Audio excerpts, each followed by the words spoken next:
I don't appear on stages with fireworks and keynote slides. I rarely speak in public, not because I have nothing to say, but because I believe the truest builders don't announce themselves. They build quietly. This is my story. I've never told it like this before. Not to inspire headlines, not to trend on social media, but so that somewhere, someone who feels invisible, uncertain, small, might know that quiet dreams can still shake the world. This is a story of a boy from southern China, not born with connections, not groomed for greatness. Just someone who kept asking himself, what can I build that will outlive me? I was born in 1971, in a city few had heard of back then, Shantou, in Guangdong province. My father was a port manager, a quiet man with calm eyes. My mother raised me with simplicity.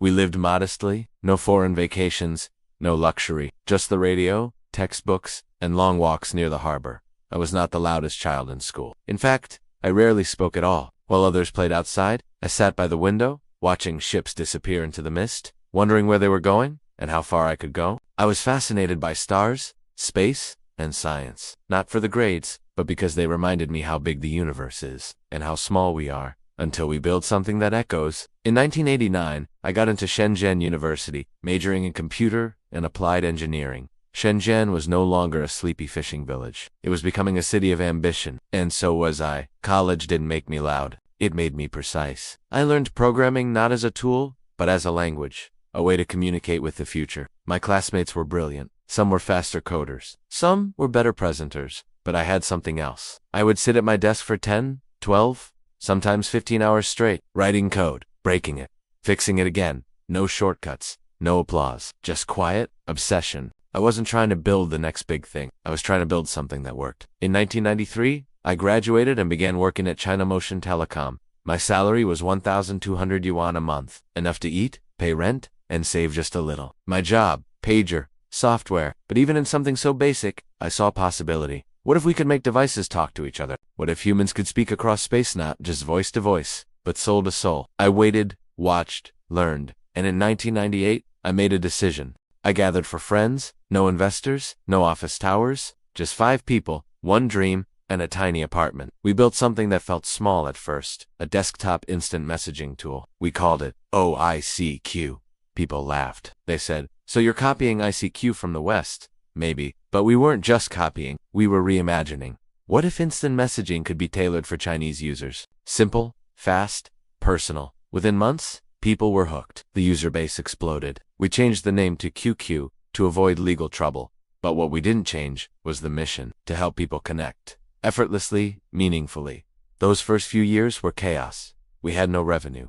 Servers crashed, costs mounted. Investors said, your company has no future, you're burning money. But I held on. I told my team, if we can become the bridge between people, we can build an empire on trust. We added avatars, emoticons, games. QQ became more than software. It became a culture. Every student, every office worker, every teenager was now saying, let's QQ.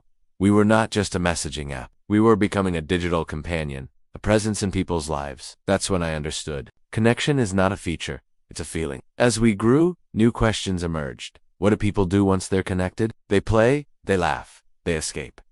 So we launched online gaming, and later WeChat at first. People said, it's too late. Messaging is saturated. But I had seen something they hadn't. In China, in Asia, in emerging markets, people didn't want complexity. They wanted a simple all-in-one space to talk, pay, book, share, shop, and work. WeChat wasn't an app. It was an ecosystem. And we built it not in one day, but with 1,000 careful choices and millions of hours of quiet obsession. Every decision we made had one question behind it. Will this make life easier? Tencent grew. Beyond messaging, beyond gaming, into music, movies, cloud services, AI, healthcare, but we never lost our foundation. We were always a connection company. I stayed away from cameras. Others became the faces of Chinese tech. I remained the quiet one. Friends asked, why don't you speak more? I'd reply, because when your product speaks to 1 billion people, you don't need to. Today, when I open WeChat, I see a mother sending a photo of her baby to her husband at work, a young man paying for groceries with his phone, a grandmother sharing a video of her hometown. I pause, take a breath, and I feel something deeper than pride, peace, because I know